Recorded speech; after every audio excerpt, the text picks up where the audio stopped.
15 sheets அதாவது 30 pages எழுதணும்னு சொல்லியிருக்காங்க. சப்போஸ் இப்போ நான் 14 ஷீட்ஸ் தான் எழுதுறேன். 28 பேஜஸ்லயே முடிச்சிடுறேன். அப்படின்னா நான் அந்த எக்ஸ்ட்ரா 15th ஷீட்ட வந்து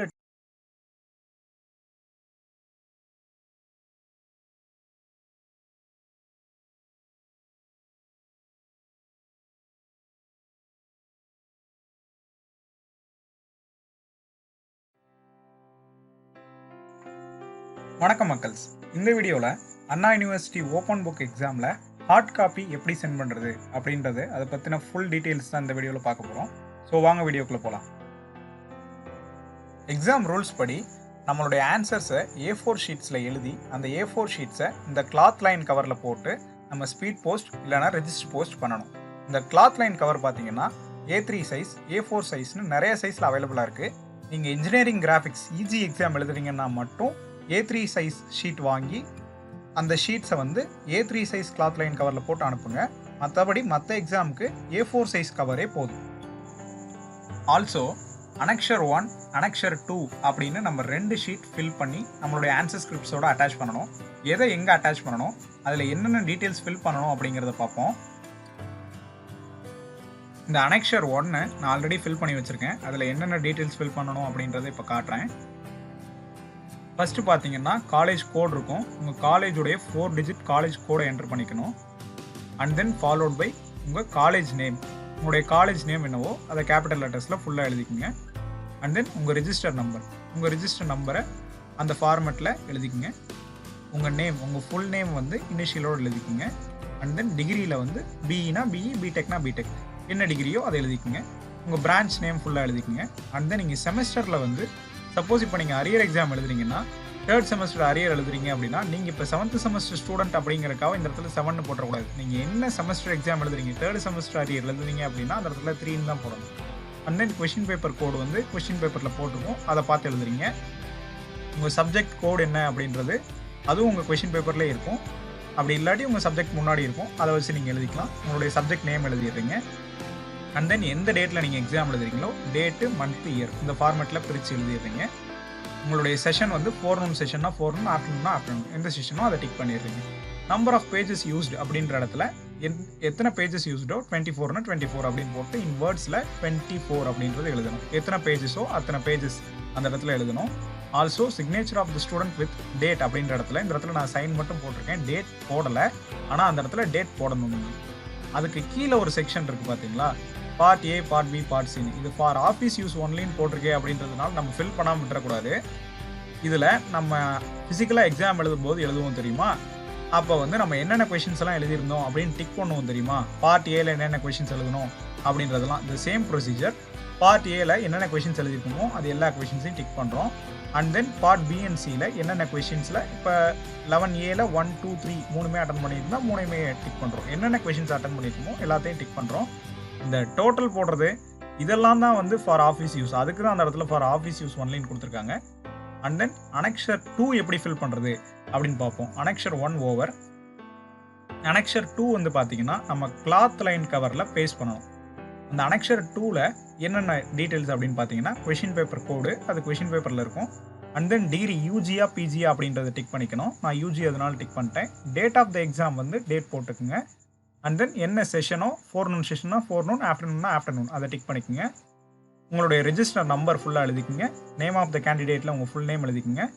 பிரான்ச் நேமில் உங்கள் டிகிரி அண்ட் பிரான்ச் ரெண்டையும் சேர்த்து ஃபுல்லாக எழுதிருங்க. அண்ட் தென் சப்ஜெக்ட் கோடில் வந்து சப்ஜெக்ட் கோட், சப்ஜெக்ட் நேமை ஃபுல்லாக எழுதிக்கோங்க. 2 அட்ரஸில் வந்து உங்கள் காலேஜில் பிரின்சிபல் இருந்தாங்கன்னா அந்த டீன் அப்படின்றத ஸ்ட்ரைக் அவுட் பண்ணிவிட்டு த பிரின்சிபல் அப்படின்னு இருக்கட்டும். சப்போஸ் உங்கள் காலேஜில் டீன் இருந்தாங்கன்னா த பிரின்சிபல் அப்படின்றத பிரின்சிபல்ன்றது ஸ்ட்ரைக் அவுட் பண்ணிட்டு த டீன் அப்படின்னு வச்சுக்கிட்டு கீழே உங்கள் காலேஜோடைய ஃபுல் அட்ரஸ் எழுதுங்க.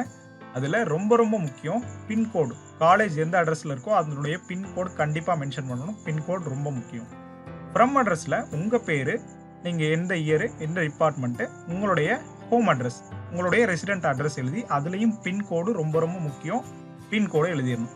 இதை ஃபுல்லாக ஃபில் பண்ணதுக்கப்புறம் இந்த அனெக்ஷர் 2 என்ன பண்ணணும் அப்படின்னு பார்த்தீங்கன்னா, நம்மளுடைய A4 ஷீட்ஸை போடுறோம் இல்லையா, அந்த கிளாத் லைன் கவருக்குள்ளே, கிளாத் லைன் கவர் மேலே நம்ம இந்த அனெக்ஷர் 2வை பேஸ்ட் பண்ணுறோம். இந்த அனெக்ஷர் 1 வந்து நம்ம ஷீட்ஸோட உள்ளே வச்சிடறோம். 15 ஷீட்ஸ்க்கு முன்னாடி ஷீட்டாக உள்ளே வச்சிடறோம். அனெக்ஷர் 2 வந்து நம்ம கிளாத் லைன் கவர் மேலே ஒட்ட போகிறோம். நான் ஆல்ரெடி ஒட்டியிருக்கேன் பாருங்கள். அனெக்சர் 2 வந்து நான் கிளாத் லைன் கவர் மேலே ஒட்டியிருக்கேன். அனெக்சர் 1 வந்து நான் என்னோட ஷீட்ஸோட உள்ளே வச்சு அனுப்பிடுவேன். இப்போ வந்து பார்த்தீங்கன்னா நான் உங்களுக்கு ஒட்டியிருக்கிறது தெரியணும் அப்படிங்கிறதுக்காக ஜூம் பண்ணி காட்டுறேன். அனெக்சர் 2 வந்து நான் கிளாத் லைன் கவர் மேலே பேஸ்ட் பண்ணியிருக்கேன். எல்லா டீட்டெயில்ஸும் ஃபில் பண்ணி ஃப்ரம் அட்ரஸ் டு அட்ரஸ் இதெல்லாம் நான் இப்போதைக்கு எழுதாமல் இருக்கேன். ஆனால் நீங்கள் அனுப்பும்போது எல்லாத்தையும் ஃபில் பண்ணி அனுப்பிக்கணும். அனெக்சர் 1 வந்து பார்த்தீங்கன்னா நீங்கள் எழுதுகிற 15 ஷீட்ஸோட ஃபஸ்ட்டு ஷீட்டை அதை வச்சு ஹோல் போட்டு த்ரெட் போட்டு கட்டி கொடுத்துடணும். A4 ஷீட்ஸில் பார்டர் எப்படி போடணும், என்னென்ன டீட்டெயில்ஸ் இருக்கணும் அப்படின்றது அந்த இன்ஸ்ட்ரக்ஷன் பிடிஎஃப்ல என்ன சொல்லியிருந்தாங்கன்னா, நீங்கள் எழுதுகிற ஷீட்டோடைய டாப்லேருந்து தான் அவங்க மென்ஷன் பண்ணியிருக்காங்க. ரிஜிஸ்டர் நம்பர், உங்கள் நேம், உங்களுடைய சப்ஜெக்ட் கோட், சப்ஜெக்ட் நேம் இது நாளையுமே டாப்பில் மென்ஷன் பண்ணணும் அப்படின்னு தான் சொல்லியிருக்காங்களே தவிர எந்த பிளேஸ் அப்படின்னு அவங்க சொல்லலை. ஸோ நான் உங்களுக்கு 2-3 மாடல் காட்டுறேன். அதில் உங்களுக்கு எந்த மாடல் வேணுமோ அதை நீங்களே சூஸ் பண்ணிக்கோங்க. இது செகண்ட் மாடல். டாப்பில் வந்து register number, name, subject code, subject name எழுதிடுறோம். பாட்டமில் டேட்டு, சைனு, பேஜ் நம்பர் இது 3ஐயும் போட்டுருவோம். இது மாடல் 3.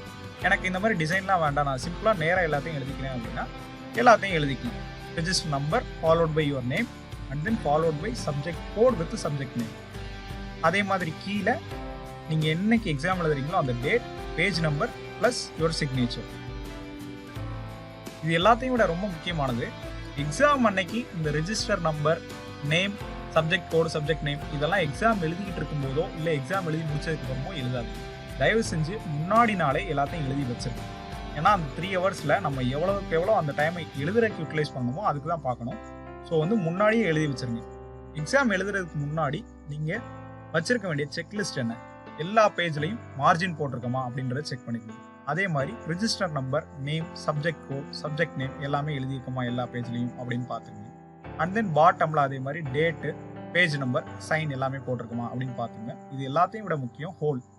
எப்பயுமே எக்ஸாம் எழுதுறதுக்கு முன்னாடியே ஹோல் போட்டு வச்சிருங்க. ஏன்னா எக்ஸாம் எழுதி முடிச்சதுக்கப்புறம் ஹோல் போட்டு நம்ம எழுதுனது மேலே அந்த ஹோல் பட்டுருச்சு அப்படின்ற மாதிரி ப்ராப்ளம்லாம் வேண்டாம். முன்னாடியே ஹோல் போட்டு வச்சிருங்க. ஆல்சோ அனெக்சர் 2 வந்து கவரில் முன்னாடியே பேஸ்ட் பண்ணி வச்சிருங்க. எக்ஸாம்லாம் எழுதுறதுக்கு முன்னாடியே அந்த கொஷின் பேப்பர் கோடு அது மட்டும் போடாமல் பேஸ்ட் பண்ணி வச்சுருங்க. அதே மாதிரி அனெக்சர் 1லையும் உங்களுடைய அந்த காலேஜ் டீட்டெயில்ஸ், உங்கள் டீட்டெயில்ஸ் அது எல்லாமே ஃபில் பண்ணி வச்சுருங்க. அந்த எந்தெந்த கொஷின்ஸ் எழுத போகிறோன்னு ஒரு செக்ஷன் இருக்கு இல்லையா, அதை டிக் பண்ணுற செக்ஷன், அதை மட்டும் வேணால் அப்புறம் பண்ணிக்கலாம். ஓகே, இப்போ ரெஜிஸ்டர் போஸ்ட் பண்ணலாமா, ஸ்பீட் போஸ்ட் பண்ணலாமான்னு பார்க்கலாம். ரெண்டுலேயும் உள்ள அட்வான்டேஜஸ் சொல்கிறேன், உங்களுக்கு எது வேணுமோ எடுத்துக்கோங்க. ரெஜிஸ்டர் போஸ்ட் வந்து பார்த்தீங்கன்னா எக்ஸ்பென்ஸ் என்ன ஆகும்னா மினிமம் 22 rupees. அது இல்லாமல் நீங்கள் கொடுக்குற பார்சலோட வெயிட்டை பொறுத்து அதனுடைய காஸ்ட் வந்து டிட்டர்மைன் பண்ணுவாங்க. ஆல்சோ ஸ்பீட் போஸ்ட்ல வந்து பார்த்தீங்கன்னா மினிமம் ரூபீஸே 41 rupees. உங்களுடைய பார்சலோடைய வெயிட்டு ப்ளஸ் எவ்வளோ டிஸ்டன்ஸில் இருக்குது உங்களுடைய டூ அட்ரஸ் அப்படின்ற ரெண்டையும் பேஸ் பண்ணி ஸ்பீட் போஸ்ட்டுக்கு சார்ஜ் பண்ணுவாங்க. இந்த ரெஜிஸ்டர் போஸ்ட்டில் போட்டிங்கன்னா அது வந்து மேக்ஸிமம் 2 to 3 days டூ அட்ரஸில் போய் ரீச் ஆகிடும். பட் ஸ்பீட் போஸ்ட்னா மேக்ஸிமம் 2 days, 1.5 daysலேயே போய் சேர்ந்துடும் கண்டிப்பாக. ஸோ வந்து உங்களுக்கு அமௌண்ட் ப்ராப்ளம் இல்லை, எனக்கு வந்து சீக்கிரம் போய் ரீச் ஆகிறது தான் முக்கியம் அப்படின்னா நீங்கள் ஸ்பீட் போஸ்ட் பண்ணுங்கள். இல்லை எனக்கு வந்து காஸ்ட் வைஸ் கம்மியாக இருக்கணும் அப்படின்னா நீங்கள் ரெஜிஸ்டர் போஸ்ட் பண்ணுங்கள். காமனாக இருக்க ஒரு சில டவுட்ஸை பார்க்கலாம். எம்டி பேஜஸ், இப்போ 15 ஷீட்ஸ் அதாவது 30 pages எழுதணும்னு சொல்லியிருக்காங்க. சப்போஸ் இப்போ நான் 14 ஷீட்ஸ் தான் எழுதுறேன், 28 pagesலேயே முடிச்சிட்றேன் அப்படின்னா நான் அந்த எக்ஸ்ட்ரா 15th ஷீட்டை வந்து டைப் பண்ணணுமா சேர்த்து வச்சு, நான் அதை வந்து அடுத்த எக்ஸாம் கூட யூஸ் பண்ணிக்கலாம்ல அப்படின்னு ஒரு சில ஸ்டூடெண்ட்ஸ் கேட்டிருந்தாங்க. நீங்கள் அந்த எக்ஸ்ட்ரா இருக்க ஷீட்டை வந்து நீங்கள் டைப் பண்ணணும்னு நெசசிட்டி இல்லை. நீங்கள் இப்போ 14 ஷீட்ஸ் தான் எழுதிருக்கீங்கன்னா 14 ஷீட்ஸ் மட்டும் எழுதி டைப் பண்ணி கொடுத்துட்டு அந்த 1 ஷீட்டை வந்து நீங்கள் ஃபியூச்சர் யூஸ்க்கு வச்சுக்கலாம். ப்ரோ எங்கள் காலேஜில் வந்து ஸ்ட்ரைக் அவுட் பண்ணணும், யூனிவர்சிட்டியில் இன்ஸ்ட்ரக்ஷன்ஸ்லேயே வந்து ஸ்ட்ரைக் அவுட் பண்ணணும்னு போட்டிருக்கேன் ப்ரோ அப்படின்னு கேட்டிங்கன்னா, அந்த ஸ்ட்ரைக் அவுட் பண்ணணும் அப்படிங்கிறது எதுக்குன்னா, இப்போ நீங்கள் வந்து சே ஃபார் எக்ஸாம்பிள் இப்போ 2nd page எழுதுறீங்க, 3rd page எழுதலை, 4th pageல மறுபடியும் எழுதுறீங்க அப்படின்னா அந்த 3rd page அப்படிங்கிறது வந்து எம்டியாக இருக்கக்கூடாது. அந்த 3rd page தான் ஸ்ட்ரைக் அவுட் பண்ணணும் பெண்ணில் அப்படின்னு சொன்னாங்களே தவிர எம்டியாக இருக்க பேஜஸ் கண்டிப்பாக அதில் 15 ஷீட்ஸ் வச்சே ஆகணும், எம்டியாக இருந்தாலும் பரவாயில்ல வச்சு கட்டி அனுப்புங்கன்னு சொல்லலை. யூனிவர்சிட்டிலே என்ன சொல்லியிருக்காங்கன்னா, நீங்கள் கம்ப்ளீட் பண்ண பேஜஸ் மட்டும் டைப் பண்ணி கொடுத்தா போதும் அப்படின்னு தான் சொல்லியிருக்காங்க. மோஸ்ட்லி வந்து பேஜஸை வேஸ்ட் பண்ணாமல், பேப்பர்ஸை வேஸ்ட் பண்ணாமல் இருக்க பாருங்கள், நீங்கள் எழுதின ஷீட்ஸை மட்டும் அட்டாச் பண்ணி கொடுங்க. அண்ட் தென் வந்து பார்த்தீங்கன்னா கொரியர் கொரியர் பண்ணலாமா ப்ரோ? ரிஜிஸ்டர் இல்லைனா ஸ்பீட் போஸ்ட் தான் பண்ணணுமா அப்படின்னு கேட்டாங்க. அப்படி இல்ல. கொரியரும் அலோடுன்னு தான் சொல்லியிருக்காங்க. உங்களுக்கு பக்கத்துல என்ன கொரியர் சர்வீஸ் இருந்தாலும் அதையும் நீங்க அவைல் பண்ணிக்கலாம். பட் வந்து என்னுடைய ஒப்பீனியன் என்னன்னா, register or speed post compare பண்ணும்போது கொரியர் சார்ஜஸ் அதிகமா வரும். நான் கொரியர் பண்ணது கரெக்ட்டான டைம்ல கொரியரோ அல்லது வந்து நான் ரிஜிஸ்டர் போஸ்ட்டோ பண்ணது வந்து கரெக்ட்டான டைம்ல நான் பண்ணிட்டேன். அதாவது ஃபோர்நூன் செஷன்னா மத்தியானம் நீங்க போயிட்டு ரிஜிஸ்டர் போஸ்ட் பண்ணணும். ஆஃப்டர்நூன் செஷன்னா அடுத்த நாள் காலையில போய் பண்ணிக்கலாம் அப்படின்னு சொல்லியிருக்காங்க. இப்ப நான் வந்து காலையிலே எனக்கு வந்து ஃபோர்நூன் செஷன் எக்ஸாம் இருக்கு. நான் ஆஃப்டர்நூன் போய் கரெக்ட்டா பண்ணிட்டேன். பட் வந்து அது என்னுடைய காலேஜ்ல ரீச் ஆகுறதுக்கு நெக்ஸ்ட் டே நூன் ஆயிருக்கு. அது ஒண்ணும் ப்ராப்ளம் இல்லையா அப்படின்னா, அது கண்டிப்பா ப்ராப்ளம் கிடையாது. நீங்க எந்த டைம்ல அத கொரியர் இல்லனா போஸ்ட் பண்றீங்க அப்படின்றது தான் முக்கியம். அதுக்கான அக்னாலெட்ஜ்மென்ட் ஸ்லிப் நீங்க வச்சிருப்பீங்க. நீங்க கரெக்ட்டா அத பண்ணிட்டா போதும். அவங்க கொரியர் டிஸ்பேட்ச் பண்றதுக்கு டைம் ஆனா அந்த டிலே ஒண்ணும் ப்ராப்ளம் கிடையாது. உங்களுக்கு வேற ஏதாவது டவுட்ஸ் இருந்ததுன்னா கீழ கமெண்ட் செக்ஷன்ல கேளுங்க. நான் உங்களுக்கு ஆன்சர் பண்றேன். Thank you.